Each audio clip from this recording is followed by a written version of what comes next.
Hello friends, நான் உங்கள் ராம் பேசுகிறேன். இன்றைக்கி நம்ம ஒரு இன்ட்ரெஸ்டிங்கான ஒரு பர்சனை பற்றி பார்க்க போகிறோம்.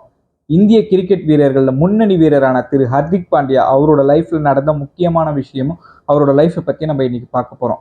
அதுக்கு முன்னாடி நம்ம சேனல் எல்லாரும் சப்ஸ்கிரைப் பண்ணுங்கள், எல்லாருக்கும் ஷேர் பண்ணுங்கள். ஹர்திக் பாண்டியா அக்டோபர் 11, 1993 குஜராத்தில் இவர் பிறக்கிறாரு. இவருடைய அப்பா சூரத்தில் ஒரு நிதி நிறுவனம் இது மாதிரி நடத்திட்டு வர்றாரு. சரி, ஹர்திக் பாண்டியாவுக்கு 5 வயசா இருக்கும்போது என்ன செய்யறாரு, அந்த நிதி நிறுவனத்தை எல்லாத்தையும் க்ளோஸ் பண்ணிட்டு இவங்க வதோராக்கு குடியேறாங்க. சரி, ஏன் ஹர்திக் பாண்டியாவோட அவங்க அப்பா ஏன் வதோராக்கு குடிபெயர்றாரு சூரத்ல இருந்து, என்ன ஏதுன்னு பார்க்கும்போது ஹர்திக் பாண்டியாவையும் அவரோட சகோதரரையும் ஒரு நல்ல கிரிக்கெட் பிளேயரா, பெஸ்ட் பிளேயரா ஆக்கணும்னு சொல்லிட்டு இவரோட ஹர்திக் பாண்டியாவோட அப்பா குடும்பத்தோடு வதோராக்கு குடியேறாரு. ஹர்திக் பாண்டியாவோட அப்பா ஹர்திக் பாண்டியாவையும் அவரோட சகோதரரையும் ஒரு நல்ல பெஸ்ட் கிரிக்கெட் பயிற்சி மையத்தில் சேர்த்து விடுறாரு. சேர்த்து விட்ட உடனே இவருக்கு எக்கனாமி, அதாவது பொருளாதார பிரச்சனைலாம் ஏற்படுது. இதனால ஹர்திக் பாண்டியாவோட குடும்பம் வதோராவில் ஒரு வாடகை வீட்டில் போய் குடியேறாங்க. இப்படியே இருக்கும்போது ஹர்திக் பாண்டியாவோட லைஃப்பும் கொஞ்சம் கொஞ்சமாக கடந்து வருது. ஹர்திக் பாண்டியாவும் ஒரு யங்ஸ்டர் அந்த லைஃப் தொடராரு.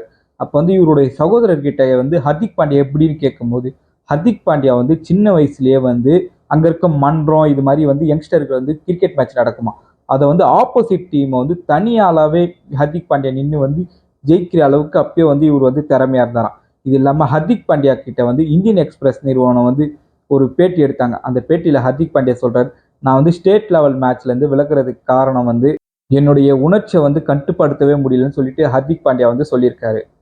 2013 பரோடா கிரிக்கெட் டீம்ல விளையாட ஹர்திக் பாண்டியாவுக்கு சான்ஸ் கிடைக்குது. அதுக்கப்புறமா 2013, 2014 சையது முஷ்டக் அலி இந்த கிரிக்கெட் டீம்ல விளையாடவும் திரு ஹர்திக் பாண்டியாவுக்கு சான்ஸ் கிடைக்குது. இந்த கிரிக்கெட் டீமே வின் பண்றதுக்கு காரணமா திரு ஹர்திக் பாண்டியா அப்ப காரணமா இருந்திருக்காரு. 2015 ஹர்திக் பாண்டியாவோட லைஃப்ல ஒரு முக்கியமான வருஷமா அமையுது. இந்தியன் பிரீமியர் லீக் என்ற ஐபிஎல்ல மும்பை இந்தியன்ஸ் டீம் சார்பா விளையாட ஹர்திக் பாண்டியாவுக்கு சான்ஸ் கிடைக்குது. இந்த மேட்ச்ல இவர் 8 பால்ல 21 ரன் எடுக்கிறாரு திரு ஹர்திக் பாண்டியா அவர்கள். இது மட்டும் இல்லாம அந்த மேட்ச்ல பல விக்கெட்டை வீழ்த்தி இவர் ஆட்ட நாயகனா வேற தேர்ந்தெடுக்கப்படுறாரு. இந்த மேட்ச் முடிஞ்ச உடனே சச்சின் டெண்டுல்கரை ஹர்திக் பாண்டியாவை கூப்பிட்டு இன்னும் 1.5 வருஷத்துக்குள்ள நீங்க இந்தியன் கிரிக்கெட் டீம்ல விளையாடுவீங்கன்னு சொல்றாரு. ஆனா அடுத்த ஒரு வருஷத்துக்குள்ள, அதாவது 2016 ஹர்திக் பாண்டியாவுக்கு ஏசியன் கேம் இதுல விளையாடவும் சான்ஸ் கிடைக்குது. அது இல்லாம ஐசிசி கிரிக்கெட் டீம்ல விளையாடவும் சான்ஸ் கிடைக்குது. இது மட்டும் இல்லாம இந்தியன் பிரீமியர் லீக்ல கொல்கத்தா நைட் ரைடர்ஸ் அணிக்கு எதிராக மும்பை இந்தியன்ஸ் டீம் வெற்றி பெற, அதாவது 31 பால்ல 61 ரன் அடிச்சு ஹர்திக் பாண்டியா மும்பை இந்தியன்ஸ் வெற்றிக்கு காரணமா அமைஞ்சாரு. அந்த டைம்ல 2016 நியூசிலாந்து கிரிக்கெட் டீம் இந்தியாவில் சுற்றுப்பயணம் மேற்கொள்றாங்க. அக்டோபர் 16, 2016 தர்மசாலா ஸ்டேடியத்தில் முதல்ல ஹர்திக் பாண்டியா அறிமுகமாகிறார். இந்த ஸ்டேடியத்தில் நடக்கிற மேட்ச்ல தான். இந்த மேட்ச்ல இவர் 7 ஓவர் பவுலிங் போட்டு இதுல 3 விக்கெட்டை கைப்பற்றாரு. 31 ரன் மட்டும் தான் கொடுக்குறாரு.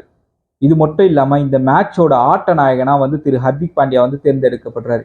இதுல ஒரு சுவாரஸ்யம் என்னன்னா, இந்த மேட்ச்ல ஹர்திக் பாண்டியா பேட்டிங் விளையாடவே இல்லை.